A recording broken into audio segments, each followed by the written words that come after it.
বয়ান শেষে নেটে ফেসবুকে ছেড়ে দাও আর বিশ্বকে জানিয়ে দাও আল্লাহর পরে যেমন আল্লাহ নাই, আমার নবীর পরে আর কোন নবী নাই। ঠিক কিনা? কাদিয়ানীরা কাফের। আমার ভাইরা সবাই রেডি? Mobile ফোনগুলি ready? তাহলে শোনো, কাদিয়ানী কোন শয়তানের নাম, খতনবুক্তি, এটা যদি আমাকে যুক্তির ব্যাখ্যায় বুঝাতে হয়, প্রশ্ন করবো, গলা ফাটা চিৎকারে সিংহের গর্জনে জবাব দেবেন। বলেন আল্লাহ কয়জন? আওয়াজ পছন্দ, I do not like it, এই ভাষা আওয়াজ পছন্দ করি না। গলা ফাটায় বলো আল্লাহ কয়জন? মুখে বললে চলবে না, একটা আঙ্গুল উঁচা করে দেখাও। সবার আঙ্গুল বন্দুকের নলের মতো উঁচা করেন। এক আল্লাহর পরে কোন আল্লাহ আছে? এরকম দেখাতে নাই নাই নাই নাই নাই। যার হাত যত বেশি ঘুরবে তার সব তত বেশি হবে। আল্লাহর পরে কোন আল্লাহ? হাত নামান। জানতে চাই আল্লাহকে বাদ দিয়ে যদি কেউ আল্লাহ দাবি করে সে কি হয়? আমি বলবো যেমন, আপনারা বলবেন ফেরাউন। যেমন এই বেয়াদব আল্লাহকে বাদ দিয়ে বলেছিল আনা রাব্বুকুমুল আ'লা, আই এম বিগ গড। ফেরাউন খোদা না শয়তান?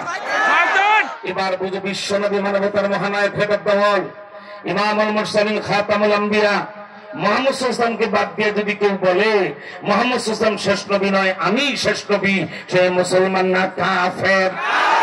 আরো জোর কাফের, জোর হলো না কাফের। এই গলা ফাটায়া কাফের, চিল্লায় বলো কাফের, হাত উঠায়া কাফের, হাত নাচায়া কাফের, সবাই বলো কাফের। কাদিয়ানীরা কাফের, কাফের, কাফের। বাংলাদেশে কাফের, সংসদে কাফের, আইন হবে কাফের, চিল্লায় বলো কাফের। কাদিয়ানীরা কাফের, কাফের, কাফের, কাফের।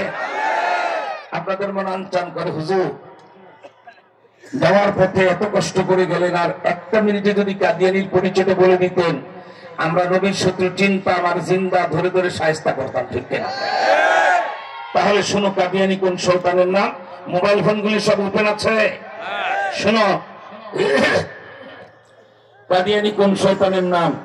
এখন থেকে প্রায় 150 বছর পূর্বে অবিভক্ত ভারতে পাঞ্জাব রাজ্যে গুরুদাসপুর জেলার কাদিয়ান নামক গ্রামে বাপের নাম গোলাম মুর্তজা, মায়ের নাম চেরাগ বিবি, এই বেডির পরে জন্ম নেয় শতাব্দীর কুখ্যাত ফেরাউন, নাম রাখা হয় গোলাম আহমদ কাদিয়ানী।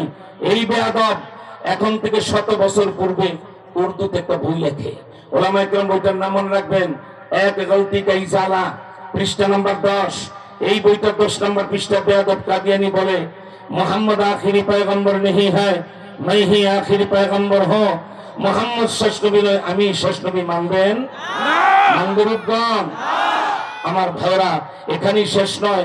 ওই বেয়াদব বই একই বইয়ের পরের পৃষ্ঠায় লেখে, বইয়ের নাম আবার বলছে এক গলতি কা ইজালা, পৃষ্ঠা নাম্বার 11।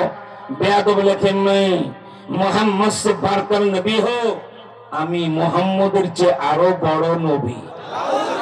কোথায় লেখ, কোথালি, কোথায় জুতার কালি। ঠিক না?